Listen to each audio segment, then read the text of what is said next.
Hello students, ఇవాళ మనం మాట్లాడుకోబోయే topic Pulitzer praise 2026కి సంబంధించి ప్రపంచవ్యాప్తంగా జర్నలిజం, ఆర్ట్, మ్యూజిక్ వీటికి సంబంధించి ఇచ్చేటటువంటి గొప్ప బహుమతి ఈ యొక్క పులిట్జర్ ప్రైజ్ అన్నటువంటిది. మరి ఈ ఇయర్ మన భారతదేశానికి సంబంధించినటువంటి ఇద్దరికి ఈ యొక్క పులిట్జర్ ప్రైజ్ అన్నటువంటిది వచ్చిందనమాట. వాళ్ళ యొక్క ఇల్లస్ట్రేటివ్ ఆర్ట్ వర్క్ అయినటువంటి ట్రాప్డ్ అన్నటువంటి దానికి వీళ్ళకి ప్రైజ్ వచ్చింది. సో ఏంటి వీళ్ళ యొక్క ఈ వర్క్ అన్నటువంటిది మనం ఒక్కసారి చూస్తే, ట్రాప్డ్ అనేటటువంటిది డిజిటల్ అరెస్ట్కి సంబంధించింది.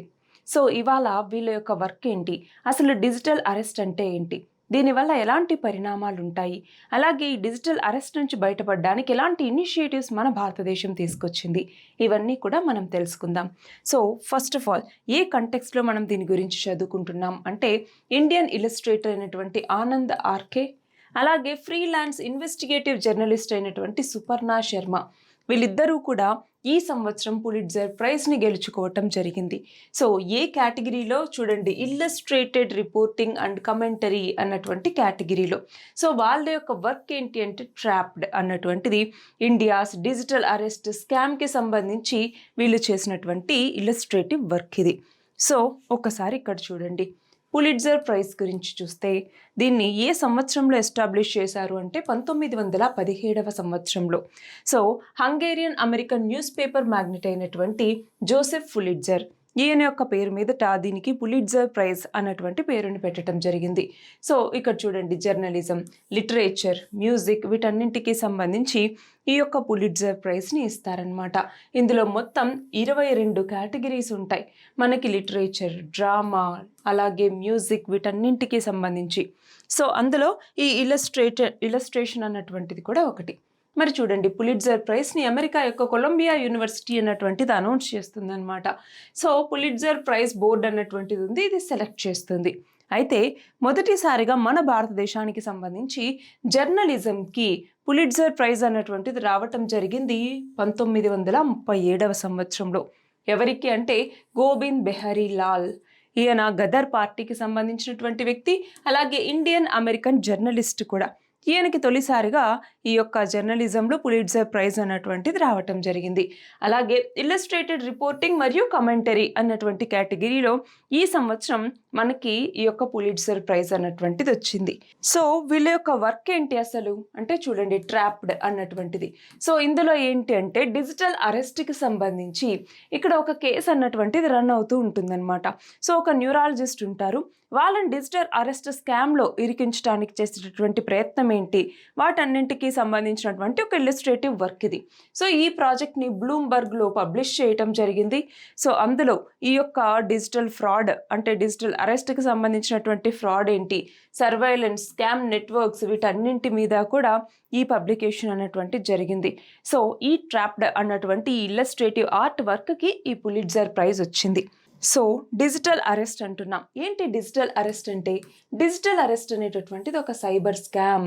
ఇందులో సైబర్ నేరగాళ్ళు ఎవరైతే ఉంటారో వాళ్ళు అథారిటేటివ్ అంటే ఏంటి, గవర్నమెంట్ ఆఫీసర్స్ లాగా, ఎన్ఫోర్స్మెంట్ ఏజెన్సీస్ వీటికి సంబంధించినటువంటి మెంబర్స్ లాగా మనకి కనపడి త్రూ వీడియో కాల్స్ అనమాట. ఫర్ ఎగ్జాంపుల్ స్కైప్ లాంటివి కావచ్చు, వాట్సాప్ కాల్స్ లాంటివి కావచ్చు, ఇలాంటి వాటిల్లో కనబడి అక్కడే ఉండిపోయేలాగా, మనం ఒక ప్లేస్లో ఉండిపోయేలాగా చేసి మనల్ని బెదిరించి భయపెట్టి వాళ్ళకి కావాల్సినటువంటి మనీని దోచుకోవటం జరుగుతుందన్నమాట. సో స్కామర్స్ ఇదిగో విక్టిమ్స్ని ఫస్ట్ కాంటాక్ట్ అవుతారు వర్చువల్గా. సో వాళ్ళని చాలా చెప్తారనమాట, మీకు సంబంధించి డ్రగ్స్ అన్నటువంటివి దొరికాయి, మీ పేరే చెప్పటం జరిగింది, ట్రాఫికింగ్లో మీ పేరు బయటకు వచ్చింది. సో ఇలాంటి చాలా విషయాల్లో వాళ్ళని ఇరికించడానికి ప్రయత్నిస్తారు. సో ఎవరైతే ఎదుటిగా ఉన్నటువంటి వ్యక్తులు ఉంటారో వాళ్ళు, అంటే విక్టిమ్స్ ఎవరైతే ఉంటారో వాళ్ళు దానికి భయపడి ఫ్రీజ్ అయిపోయి వాళ్ళ యొక్క అకౌంట్ నెంబర్స్ చెప్పడం కావచ్చు, అంటే వాళ్ళ అకౌంట్స్ని ఫ్రీజ్ చేస్తామని చెప్పటం, లేదా సెక్యూరిటీ డిపాజిట్స్ లాంటివి చేయండి అనేసి చెప్పటం, ఇలాగా వాళ్ళలో ఉన్నటువంటి భయాన్ని క్యాష్ చేసుకోవటం అనమాట. వాళ్ళ మీద ప్రెషర్ తీసుకురావటం జరుగుతుంది. ఇలాంటి కేసెస్ మన భారతదేశంలో చాలా ఎక్కువ అవుతూ ఉన్నటువంటి నేపథ్యంలో డిజిటల్ అరెస్ట్ అన్నటువంటిది ఇప్పుడు చాలా న్యూస్లో ఉందన్నమాట. సో దానికి సంబంధించి వీళ్ళు వర్క్ చేయటం జరిగింది. సో ఒకసారి చూడండి, ఇంపాక్ట్స్ ఆఫ్ డిజిటల్ అరెస్ట్ ఏంటి అంటే ఎర్లీ 2026 కల్లా ఒకసారి చూడండి, ఎస్టిమేషన్ 3,000 కోట్ల రూపాయలు ఈ డిజిటల్ అరెస్ట్ ద్వారా మన భారతదేశం అన్నటువంటిది లాస్ అయింది. ఇది సుప్రీంకోర్ట్ ఆఫ్ ఇండియా అని చెప్పటం జరిగింది. అది మాత్రమే కాదు, సైకలాజికల్ ట్రామా అంటే ఏంటి, ఈ డిజిటల్ అరెస్ట్కి ఎవరైతే గురవుతారో ఆ విక్టిమ్స్ ఒక రకమైనటువంటి సైకలాజికల్ ట్రామాలోకి వెళ్ళిపోవటం జరుగుతుంది. So post traumatic stress disorder లాంటివి ఎదుర్కోవటం కావచ్చు, అలాగే వివిధ రకమైనటువంటి మెంటల్ ఇష్యూస్కి వాళ్ళు గురయ్యేటటువంటి ఛాన్స్ ఉందన్నమాట. అది మాత్రమే కాదు, ఇన్స్టిట్యూషనల్ డిస్ట్రెస్. ఎందుకని ఇక్కడ ఇన్స్టిట్యూషనల్ డిస్ట్రెస్ అన్నటువంటిది ఏర్పడుతుంది అంటే, ఇందాక అనుకున్నాం ఎన్ఫోర్స్మెంట్ ఏజెన్సీకి సంబంధించినటువంటి మెంబర్స్ లాగా వీళ్ళు పోర్ట్రేట్ చేయటం వల్ల ఆ ఒరిజినల్గా ఏదైతే మనకి ఆ ఇన్స్టిట్యూషన్ అన్నటువంటిది ఉంటుందో దాని మీద ట్రస్ట్ అన్నటువంటిది కోల్పోయే అవకాశం ఉంటుంది. ఆ ఆఫీసర్స్ నెక్స్ట్ టైం నార్మల్గా కాల్ చేసినా కూడా మనము రిసీవ్ చేసుకునేటటువంటి పరిస్థితుల్లో ఉండము. పైగా ఇక్కడ స్కామర్స్ ఎవరైతే ఉంటారో వాళ్ళు ఫేక్ ఐడీస్ క్రియేట్ చేయటం, వాళ్ళ యొక్క ఐడెంటిటీ కార్డ్స్కి సంబంధించినటువంటి పత్రాలను చూపించటం, ఇవన్నీ కూడా అంత రియలిస్టిక్గా ఉంటాయన్నమాట. సో అందుకని ఈ స్కామ్ అన్నటువంటిది చాలా ఎక్కువ అవుతూ ఉంది ప్రస్తుత సమాజంలో. మరి ఒకసారి చూడండి, ఏం ఇనిషియేటివ్స్ తీసుకురావటం జరిగింది ఈ డిజిటల్ అరెస్ట్ని ఎదుర్కోవటానికి అంటే, ఒకటి Indian cyber crime coordination centre లేదా I4C అన్నటువంటిది. ఇది ఏం చేస్తుంది అంటే, కేవలం ఈ యొక్క డిజిటల్ అరెస్ట్ అనే కాదు, సైబర్ అటాక్స్కి సంబంధించి కావచ్చు, సైబర్ స్కామ్స్కి సంబంధించి కావచ్చు, వీటన్నింటి గురించి cyber crime response, capacity building అన్నటువంటిది చేపట్టడం, అలాగే ఇంటెలిజెన్స్ షేరింగ్ అన్నటువంటిది బిట్వీన్ ద ఏజెన్సీస్ చూసుకోవటం, ఇవన్నీ కూడా ఎవరి బాధ్యత? I4C యొక్క బాధ్యత అనమాట. అలాగే national cyber crime reporting portal.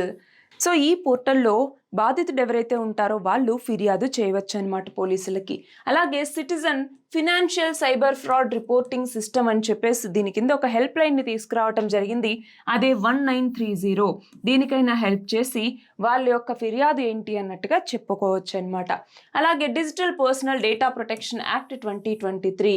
దీంట్లో ఏంటి అంటే, డేటా లీక్స్ని తగ్గించడం ద్వారా మనకి ఈ యొక్క స్కామ్స్ నుంచి కొంతవరకు బయటపడడానికి ఇది హెల్ప్ చేస్తుంది. అలాగే సైబర్ దోస్త్ అన్నటువంటిది ఏం చేస్తుంది అంటే, డిజిటల్ సేఫ్టీ అవేర్నెస్ని పెంచటం. ఎలాగ పెంచుతుంది అంటే, మీడియాని వాడటం కావచ్చు, పబ్లిక్ క్యాంపెయిన్స్, అంటే ఇక్కడ అవేర్నెస్ జనరేషన్ అన్నటువంటిది చేయటానికి ఈ యొక్క సైబర్ దోస్త్ అన్నటువంటిది మనకి ఎంతగానో ఉపయోగపడుతుంది.